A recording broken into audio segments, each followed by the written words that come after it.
ریاست انڈیانا کے شہر منسی میں پیدا ہونے والا رچرڈ میکنی ریمبو کی فلمیں دیکھتے ہوئے بڑا ہوا اور اسی کی طرح سخت جان اور طاقتور بن کر دشمنوں کو مارنا چاہتا تھا۔ اس کے اسی عزم اور امریکہ سے والہانہ محبت نے اسے امریکن مرین کور تک پہنچا دیا۔ رچرڈ ایک مضبوط جسم کا مالک تھا اور پیشہ ورانہ عسکری مہارت کی وجہ سے ترقی کرتے ہوئے سارجنٹ بن گیا۔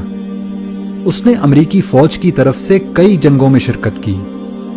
رچرڈ اس انتہائی خصوصی چھاپا بردار گروہ کا بھی حصہ تھا جسے بوسنیا کے قاتل ملوسیوچ کو زندہ پکڑنے کے لیے بھیجا گیا تھا۔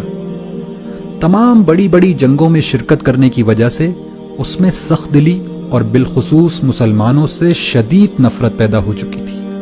یہ نفرت اتنی بڑی کہ ایک دفعہ جوتے کی دکان میں اس نے 2 برقع پوش خواتین کو دیکھا تو ان کی گردنیں توڑنے کا ارادہ کر لیا تھا۔ اسی شدید نفرت کے سبب اس نے منسی میں مسلمانوں کی مسجد میں جمعے کے دن دھماکہ کرنے کا منصوبہ بنایا۔ اس کا منصوبہ تھا کہ وہ سینکڑوں مسلمانوں کو بم سے اڑا کر اپنی گاڑی میں بیٹھے ان کے چیتھڑے اڑتے دیکھے گا، لیکن قدرت کو کچھ اور ہی منظور تھا۔ مسجد کو بم سے اڑانے سے پہلے اس نے آخری دفعہ اسلام اور مسلمانوں کو جاننے کا فیصلہ کیا۔ رچرڈ مسجد میں داخل ہوا تو وہاں ایک نمازی نے اس کو خوش آمدید کہا اور پوچھا کہ کیا وہ اس کی کوئی مدد کر سکتا ہے۔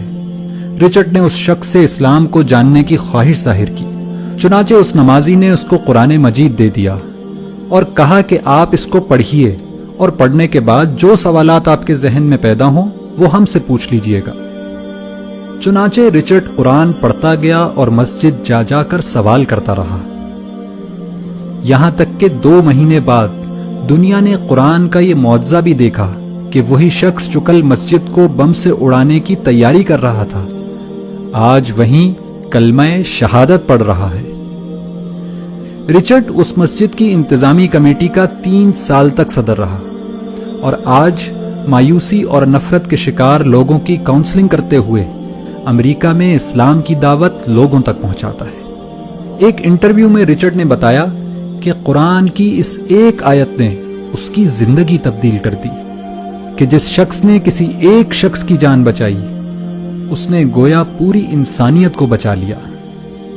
اگر قرآن کی فقط ایک آیت مسلمانوں کے کٹر دشمن کی زندگی تبدیل کر سکتی ہے تو پورا قرآن کیا کچھ انقلاب برپا کر سکتا ہے۔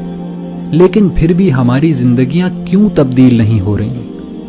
اس کی وجہ صرف ایک ہے کہ رچرڈ نے قرآن کو پڑھا اور سمجھا، لیکن ہم قرآن کو صرف پڑھتے ہیں، سمجھتے نہیں، ورنہ یہ ممکن ہی نہیں کہ رچرڈ کی طرح ہماری زندگیاں بھی تبدیل نہ ہوں۔